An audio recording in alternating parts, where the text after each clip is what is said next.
వాగ్గేయకారునిగా శ్యామశాస్త్రి గారు విశేషమైన కీర్తి ప్రతిష్టలు ఆర్జించుకున్నారు. తంజావూరు ప్రాంతానికి యశోకీర్తులు, యశోధనాన్ని ఆర్జించి పెట్టారు.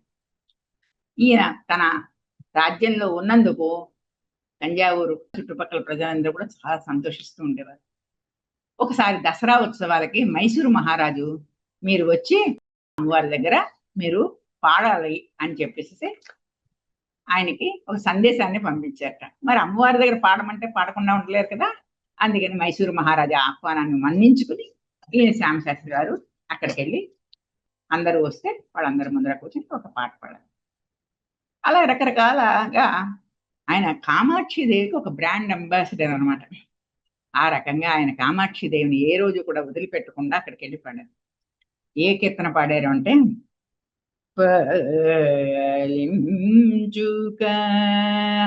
మాక్షి పావని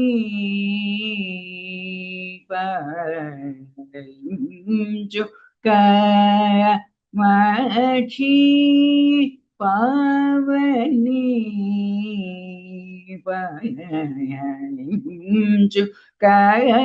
కామాక్షి పావని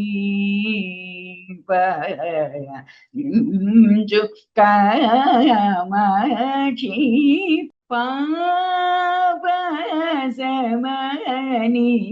పాగన్యుంచు కామాక్షి పావని పాపసమని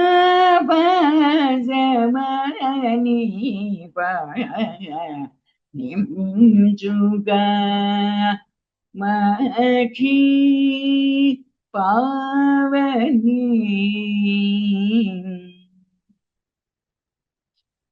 అమ్మవారి ఇలవేల్పు కదా, మరి హృదయాన్ని ఆవిష్కరించేసుకుంటారు మరి ఇలవేల్పుల దగ్గర.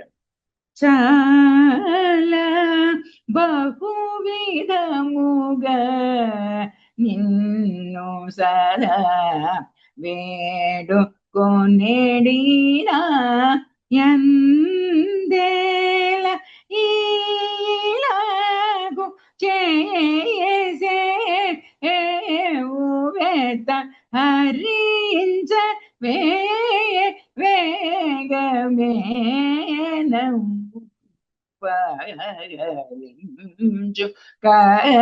కామాక్షి పావని. స్వాంతంబులోన నిన్నే తలచే సూర్యనులకెల్లని వేళ సంతోషము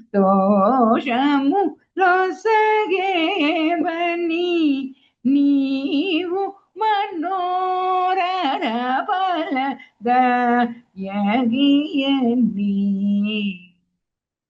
శాంతమునకు పేరు పొందిదేవి కారుణ్య మూర్తి వై జగతి కాపాడి నా తల్లి కాదా నేను నీదు బిడ్డను లాల్యోంచే కాపాడిన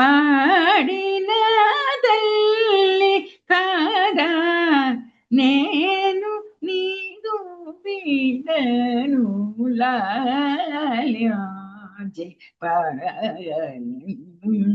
కామాక్షి పావని పాపసమని పాగన్యుంచు కామాక్షి పావని.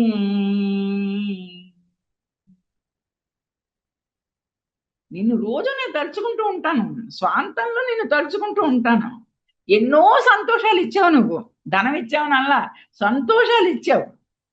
శాంతానికి పేరు పొందేవావు. శాంతం అనే ఒక స్వభావానికి నువ్వు పేరు పొందావు. కామాక్షిదేవి ఎప్పుడు కూడా మనకి ఉగ్ర రూపంలో కనపడదు కదా, శాంత రూపంలో కనబడుతుంది, చిరునవ్వుతో కనబడుతుంది. మనకి అనుగ్రహిద్దాం, వీళ్ళకి ఏమైనా మంచి బుద్ధులు కనబడతాయని ఉంటుంది. కారుణ్యమూర్తివై జగము కాపాడిన తల్లివి కదా, ఈ జగత్తునంతని కాపాడింది ఎవరు? నువ్వే కదా. అన్ని దండయాత్రలు జరిగాయి, ఎన్ని ఊళ్ళు నిన్ను ఇన్ని సంవత్సరాలు, సుమారు 200 సంవత్సరాలు భుజాలని పెట్టుకుని పల్లకిల్లో మోసుకుంటూ అటు ఇటు ఇటు అటు తిరిగాం కదా. నిన్ను మేము కాపాడలేదు, నువ్వు మమ్మల్ని కాపాడు అనుకుంటున్నాము.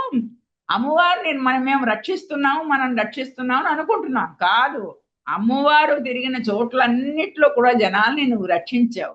అసలు శాంతమునకు పేరు పొందావు. కారుణ్యమూర్తివై జగతి కాపాడిన తల్లివి కదా. నేను నీదు బిడ్డని లాలించి పాలించమ్మా అని చెప్పేసేసి అద్భుతమైన మధ్యమావతి రాగం కీర్తన.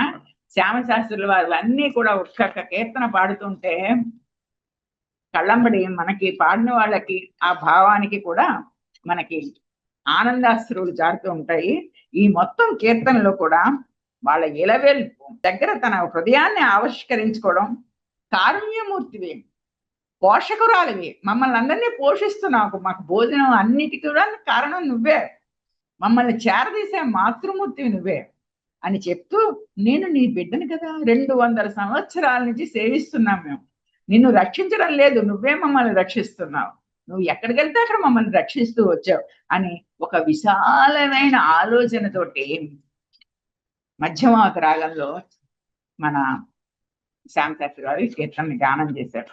తర్వాత కూడా నన్ను బ్రోవు లలిత అంటూ ఒక కీర్తన. శంకరి శంకరు చంద్రముఖి అఖిలాండేశ్వరి తాళానికి ప్రసిద్ధమైన కీర్తన.